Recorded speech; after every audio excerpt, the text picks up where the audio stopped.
Hi, I'm Simon Bennison, Head of Strategy at Calibre. Today I'm going to answer the question, how do you put a price on digital content? It's easier to put a price on good than great. Good will involve a few days of design, some development and copywriting, a little paid media to put your campaign in front of a bunch of people. It'll look quite nice, work fairly well, and it'll be signed off by your boss. Your marketing team will agree that it's on brand, and you'll celebrate its launch. You'll tweet a link to it, and a handful of your friends will share it too. It'll cost you £20,000 and you'll never see this cash again. Great campaigns are different. You cannot add great in as an afterthought. It must be fundamental to the idea from the outset. Great campaigns require purpose. A great campaign will be born of insight and will captivate people in a way that wasn't previously possible. It will fulfill a core business need and address a gap in your existing marketing. It will pay for itself many times over. It could even make you famous. Getting from good to great is difficult. True greatness requires the stars to align, the work must come together beautifully, and you must capture the market at the right time.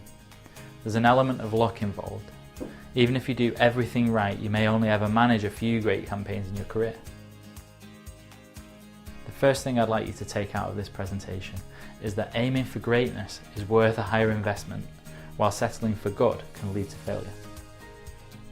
One thing is guaranteed: you'll never get to great if you don't design around an objective in the first place. Getting to the crux of the purpose requires diagnosing the challenge from the point of view of customers. What do they need? And how can you connect this with your own goals? Broadly speaking, there are 5 phases in a customer journey. To be successful, your campaigns must engage people in at least one of these stages: awareness, consideration, intent, decision, and advocacy.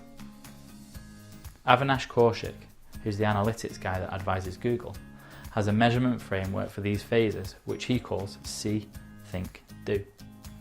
He argues that each of these stages needs its own approach and identifies the risk in communicating the wrong message at the wrong time. Exposing people at the awareness stage to messages that are overly promotional, such as price comparisons, may actively put people off and ensure they never even consider your product. Equally, if you measure the wrong thing at the wrong time, you can run the risk of destroying your own marketing. You can kill an awareness campaign by measuring it on sales, or you can design it to thrive with metrics such as views and shares. If you're thinking about the value of attracting long-standing customers, you'll know that awareness is important. And once you've captured awareness, you can hand over to campaigns that deal with consideration, intent, and beyond. Second thing to take out of this presentation: connect your purpose to the customers at the right place in their consideration journey. To be great, a campaign must impact the bottom line of your business. It must help you make money or save money. This doesn't mean taking a narrow view of the opportunity. The business value of an awareness campaign might not be immediately apparent to the commercial people in your company. It can take a long time for customer awareness to become consideration, and it's important to measure your campaigns on what they can realistically achieve. Content that transforms intent into decision is more instantaneous and clear in its business value. Whilst this doesn't make it more important, it can be the best place to focus first, to help you gain permission for more ambitious campaigns later on. It's important for creative people to convince those who are business and finance minded of the value of their work, because there's no more definitive way to ensure failure than to kill the creative process before it gains momentum. Without creativity, you're not going to get noticed. Dave Trott, the advertising guy, has talked about the structure that shapes the way we communicate with others from the day we are born until the day we die. To be successful, all communication must have 3 core elements: impact, message, and persuasion. He argues that too much of advertising focuses on persuasion without generating impact in the first place.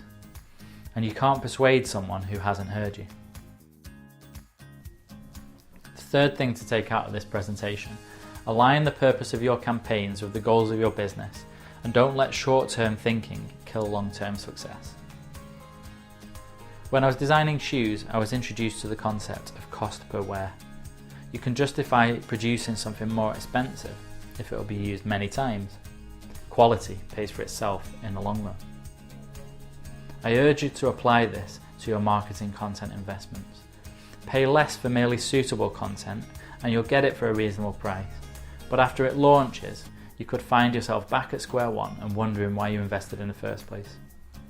Create something remarkable and you'll see a return on your investment. It doesn't need to be perfect first time.